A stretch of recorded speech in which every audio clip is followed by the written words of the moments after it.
Hi, I'm Raederle, and welcome back to my channel.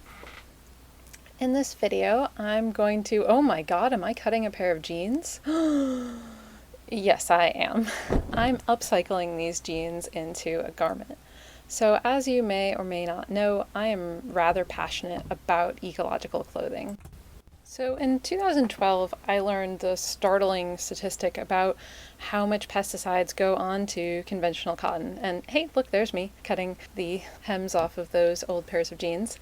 According to the US Department of Agriculture, 84 million pounds of pesticides were applied to the nation's 14 million acres of cotton in the year of 2000, and more than 2 billion pounds of fertilizers on those same fields. That translates to about a pound of pesticides per t-shirt produced in the US. So my solution for this in 2012 when I learned this was I need to learn to make my own clothes because, as you might already know about me, I was living on very little money. My book, Living Big and Traveling Far on $8,000 a year or less, says it all about the income that I was making for the most of my 20s. And I published that book in 2015, and as of 2020, there is now a new, updated, revised edition with all kinds of new juicy details. Yes, there's a lot of lint in this process of cutting the jeans. So you see me getting the lint off with this great little reusable lint remover. I used to, like many people, use tape, but of course that's very bad and wasteful for the environment. So there's this little reusable device that I absolutely love, which you can see me using here. I figured that making my own clothes was more affordable than buying organic cotton clothes because there were so few options back in 2012 that you had to go on Etsy and basically buy organic clothes from someone else who had made them. So that seemed a bit unaffordable. I had bought a single dress for a wedding that was organic cotton that was really nice, and it inspired me. I was like, wow, you know, if this other American girl can make clothes out of organic fabric, why can't I do that too? So that's how my sewing journey began, and some of my early experiments were sort of hit and miss, and one of my early experiments led to a very famous video of mine, which some of you may know about. My famous dysfunctional pants aside, I developed some sewing skills and got more and more interested in it. And today you can now even get organic thread, which you can see here. And today you can also get organic clothing much more affordably from many, many companies, as well as recycled polyester clothing, hemp clothing, and all kinds of other options, which I will show you in my other videos. I'm actually wearing all organic clothes bought mostly from Pact, P-A-C-T.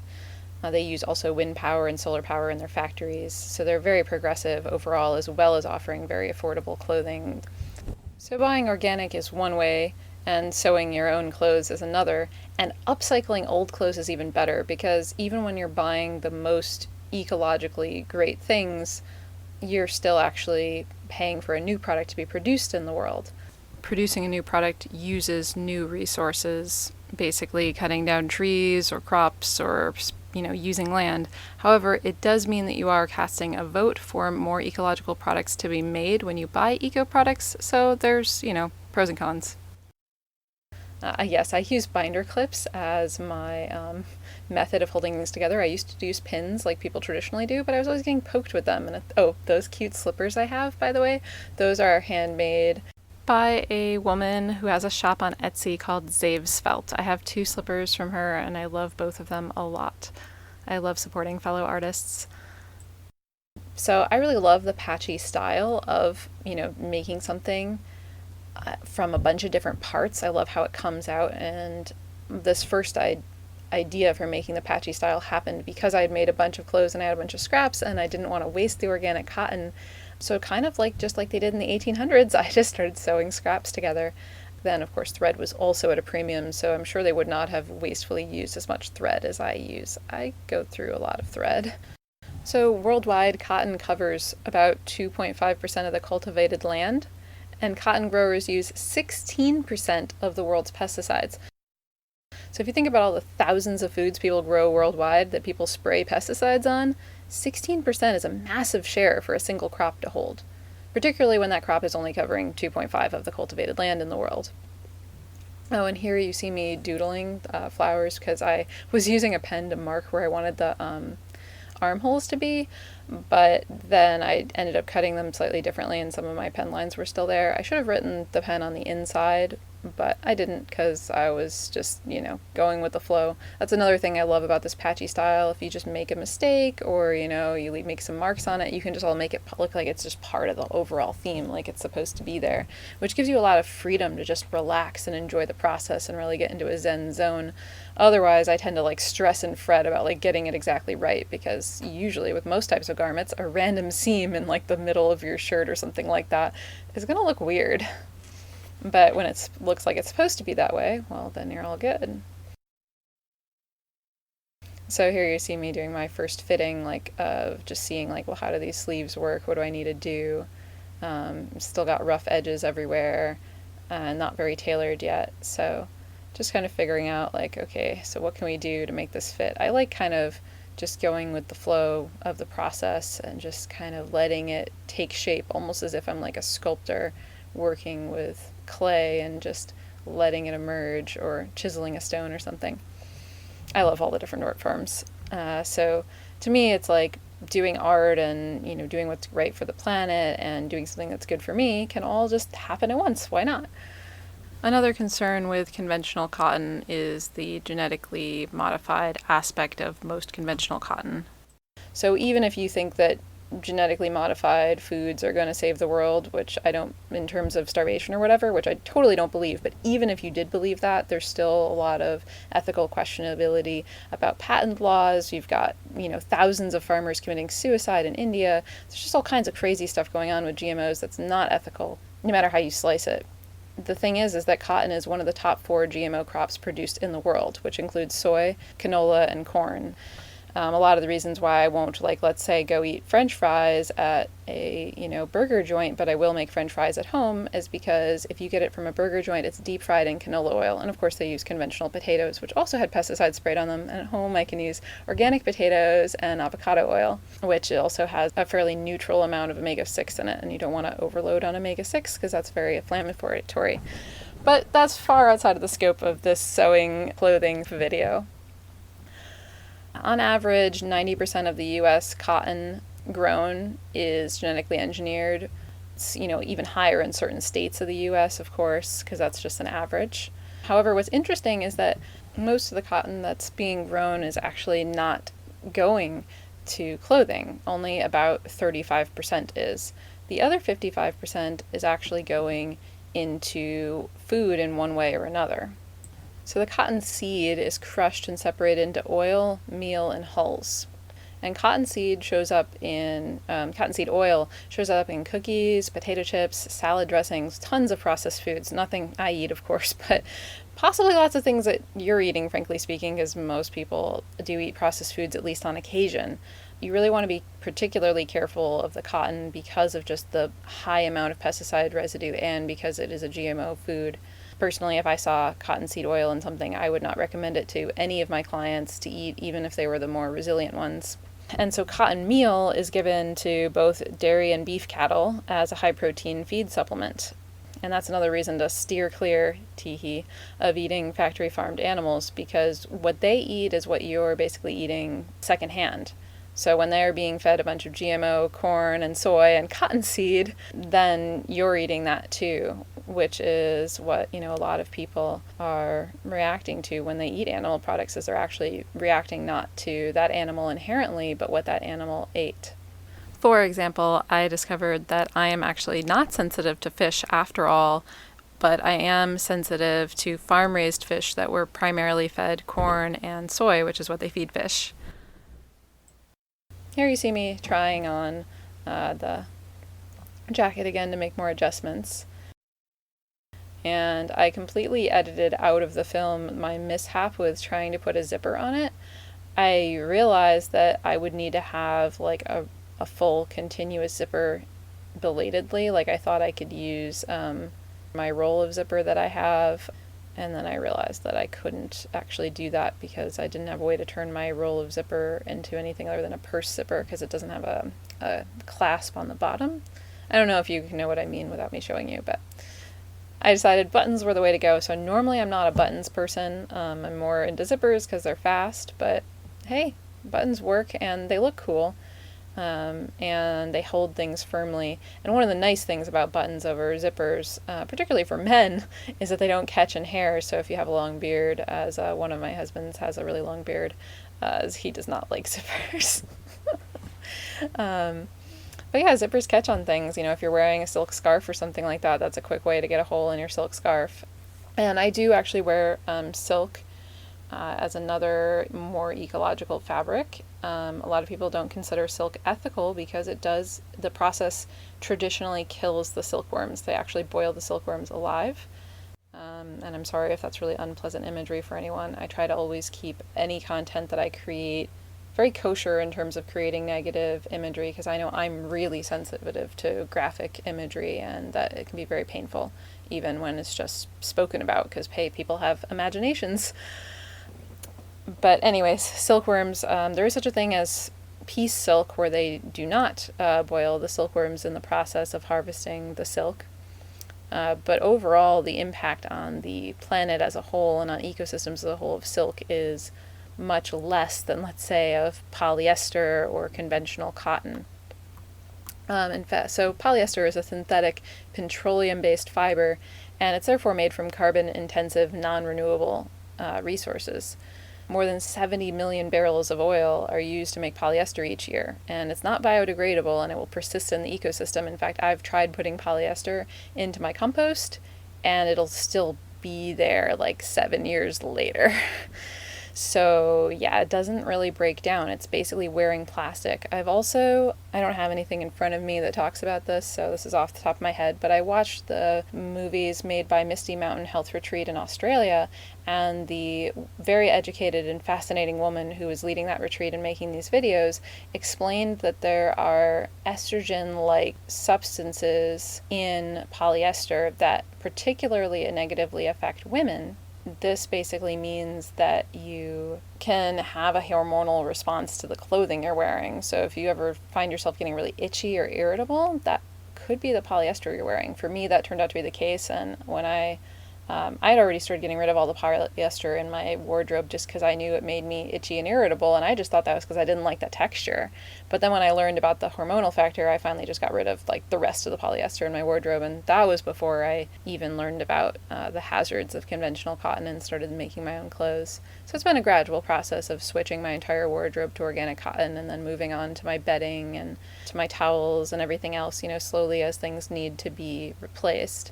I wouldn't say there's any particular advantage to just getting rid of your perfectly good cotton clothes that you've been using for a long time. You've probably long since washed out, worn out, breathed in, whatever, any pesticide residue or anything that was there, and at this point it would just be more wasteful to get rid of it. But when you're getting something new, consider getting something either pre-owned or organic or made from recycled fibers. There are now these eco blends you can get. There are recycled polyester is 50%, and then organic cotton is the other 50% in order to get interesting textures or to serve certain fashion functions.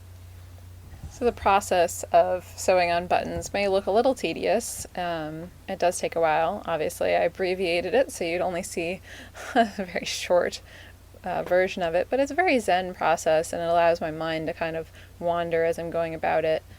I really like being able to engage in practices that allow my mind to just relax and not focus super intently all the time. It's really revitalizing. I find that if my mind is really busy all day, that I get really drained. And this is really important if you're a highly sensitive person like I am, to make sure that you have plenty of time every day where you're not having to think super hard about every little thing that you're doing, and instead just have some activities that allow your mind to wander some. I mean, it could even just be washing dishes might be where you get your zen on, but for me, I find washing dishes more unpleasant because I have to stand in place in a funny posture. Then again, you have to sit in place in a funny posture for sewing. I definitely get neck cramps and need to take breaks to stretch when I'm sewing for a long period of time, which definitely happened during this project. There were a couple times where I was like, oh my gosh, I am so stiff because I've just been zoned out sewing for a really long time. Another thing that I really like about this practice of, turning old jeans In this case, this was like 7 pairs of jeans from my 2 husbands that they had worn out the knees, and they didn't need those jeans anymore. And it's very cost effective to go to the secondhand store and get a new pair of jeans for like $7 or $8, and that especially because they're just going to work in it and put holes in the knees again in another couple months. Because of that, it just makes so much sense to reuse this great jean fabric, which is actually quite durable, particularly when it doesn't have to deal with, you crawling around on your knees working on a project. This very durable, wonderful fabric is something I find precious to reuse. And it very much resembles the practices that people would have had in like the early 1800s. Babies wore cloth diapers if they wore anything at all, and these had to be boiled and then hung on the line to dry, even in the winter. And you'd hang them outside, and then they would freeze. You'd take them down, snap the water off, and then you would hang them from a rope strung on, in the house. After that, an average working couple would just have 2 outfits per person, one nice outfit for church, and then an outfit to work in the rest of the time. And children wore hand-me-downs, which could be made entirely of stitched together remnants of older garments that belonged to older siblings and their parents previously.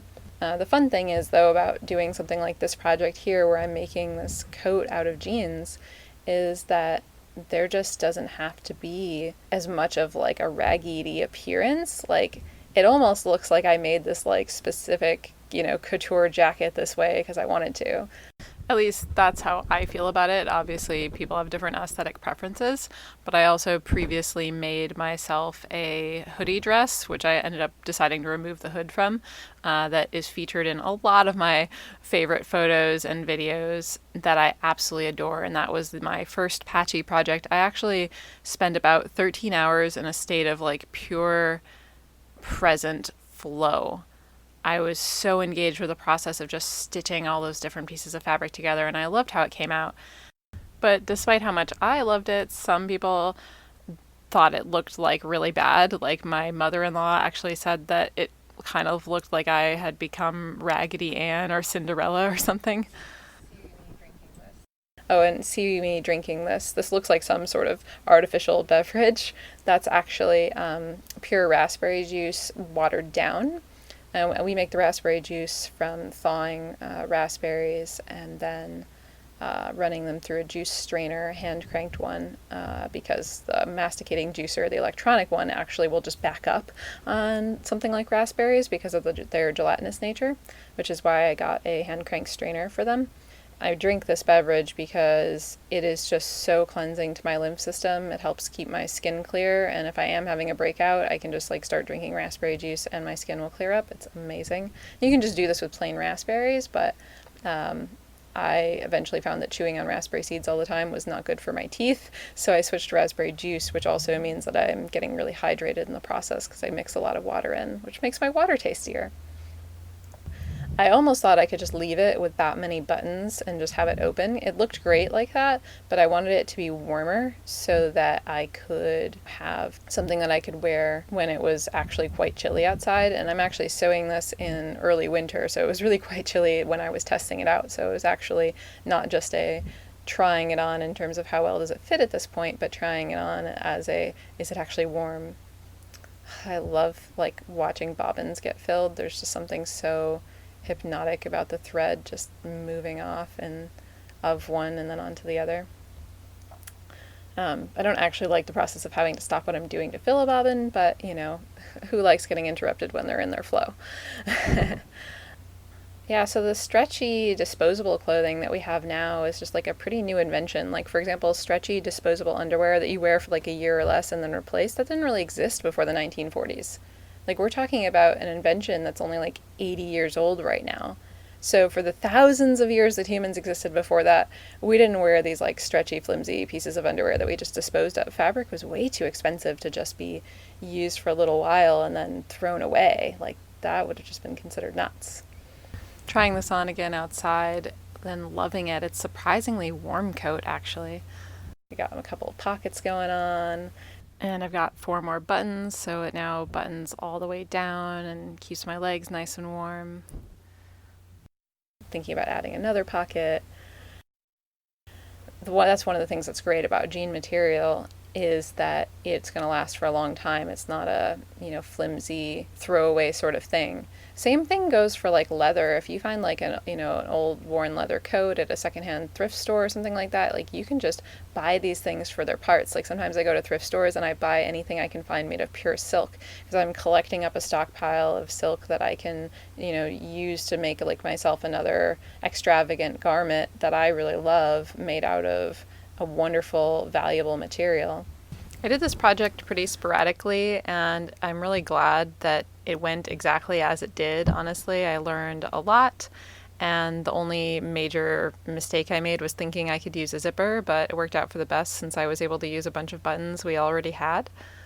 Oh, and we're finishing the project, and now it's just like taking the scraps. Oh, and so the scraps, this is all natural material that will eventually break down, so I compost it. And I compost a lot of paper bags and tissues and paper towels. This stuff all breaks down wonderfully. It's just that wonderful feel of just having made something that you love. It's a very ecstatic feeling. Thanks so much for listening to me. Subscribe if you liked this video so you can get more from me in the future. I plan on releasing a lot more videos, and I've taken so much footage I can't wait to share with you guys.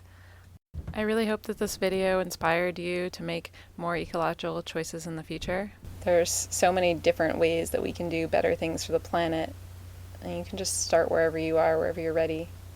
It's never too late. No gesture is too small. That's pineapple sage flowers that I'm eating there. They are surprisingly sweet, and lacinato kale and my celerium and my lettuce as well. And I'm wearing a hat there made of hemp. You can look in the description to find a link to my website, Raederle.com, as well as a link to my book, Living Big and Traveling Far on $8,000 a year or less.